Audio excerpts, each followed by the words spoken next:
Anjos foi, e ainda é, um dos poetas mais intrigantes da literatura brasileira.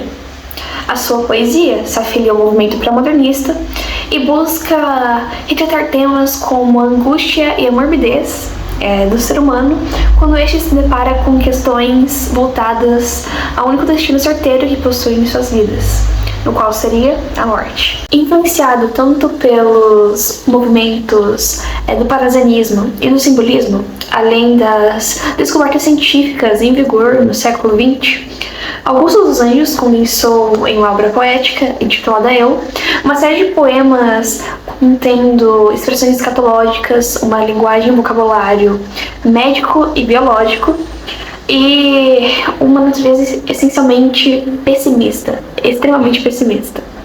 Mas eu peço que, antes que vocês se preocupem com o tema, nós iremos avançar e discorrer um pouco mais sobre as características das suas obras e da sua escrita, enquanto avançarmos com o assunto.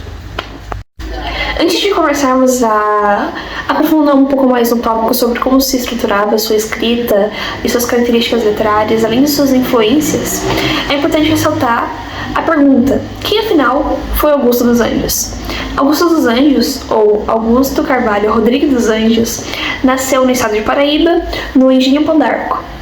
O seu interesse por poesias e literatura desenvolveu-se desde muito cedo, no qual ele começou a escrever seus poemas com apenas 7 anos de idade. Ao longo de sua vida, Augusto dos Anjos publicou apenas um único livro, intitulado-se como Eu.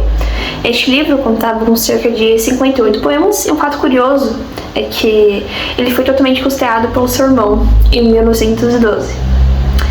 Este livro constava com poemas que o Augusto escreveu em períodos separados, ou seja, ele não foi escrevendo de uma vez só foram pequenos fragmentos os quais ele escreveu ao longo da sua vida. Inclusive, também tinha lá o primeiro poema que ele publicou, que se chama Saudade, de 1900. No entanto, os críticos literários da época opinaram sobre seu livro, ora com repulsa e ora com entusiasmo.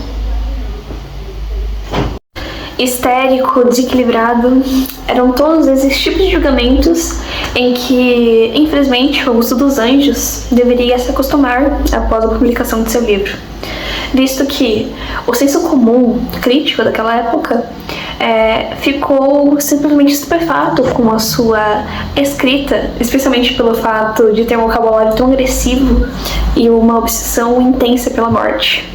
Neste mesmo tempo, Augusto declarou-se o cantor da poesia de tudo que é morto.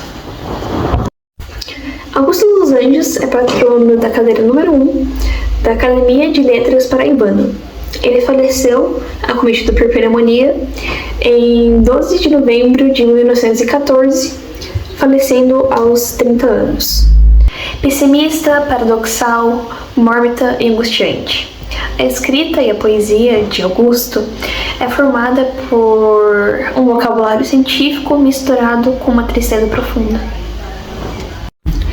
O amor, o prazer e o volúpio são apenas reflexos de lutas orgânicas celulares, assim como todo o restar da existência humana, que serve apenas para, no final, tornarem-se cadáveres, no caso, e servirem de alimentos para os vermes decompositores. A própria construção dos versos de Augusto exprime essa luta e esses princípios. Tudo isso de uma maneira muito dura e brusca, cheia de excessos com uma métrica muito rígida.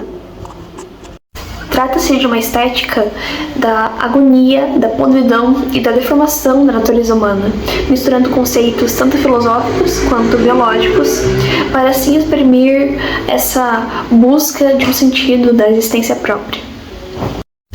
Todas essas características mencionadas anteriormente transformam o estilo literário de Augusto tanto quanto intenso, único e singular, especialmente pela época que ele estava inserido, que não era tanto comum você analisar essas coisas de uma maneira tão brusca e rígida, além de estar sempre cercado por esse pessimismo envolto da própria escrita do Augusto.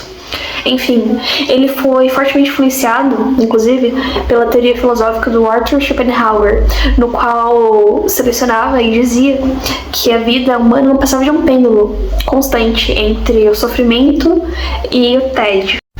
É possível identificar essa influência da filosofia schopenhaueriana por meio da análise das obras do Augusto, no qual é possível identificar que, em meio à sua escrita e desenvoltura, você consegue identificar esse sentimento inerente de uma angústia profunda no qual todos os humanos pertencem. A importância do Augusto dos Anjos na literatura brasileira, especialmente na poesia, foi singular e excepcional.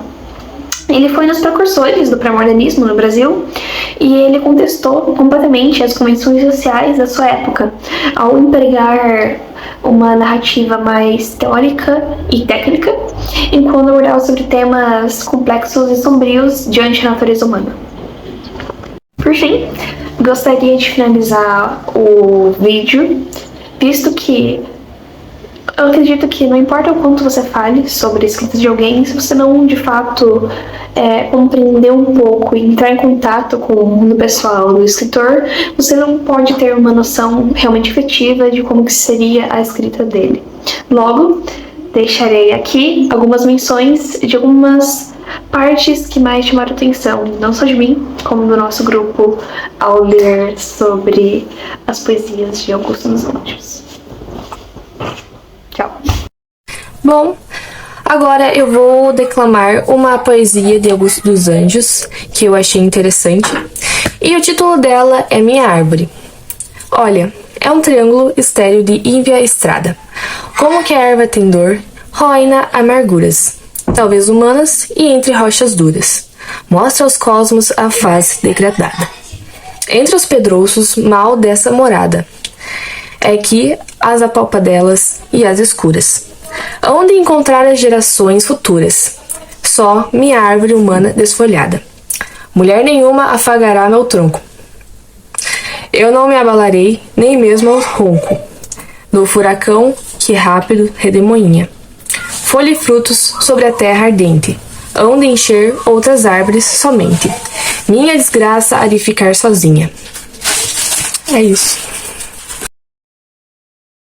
Eu, filho do carbono e do amoníaco, monstro de escuridão e rutilância, sofro desde a epigênese da infância a influência má dos signos do zodíaco. Profundissimamente hipocondríaco, este ambiente me causa repugnância. Sobe-me à boca uma ânsia análoga à ânsia que se escapa da boca de um cardíaco. Já o verme, este operário das ruínas, que o sangue podre das carnificinas come e a vida em geral declara guerra, anda a espreitar meus olhos para roê-los, e há de deixar-me apenas os cabelos na frialdade inorgânica da terra.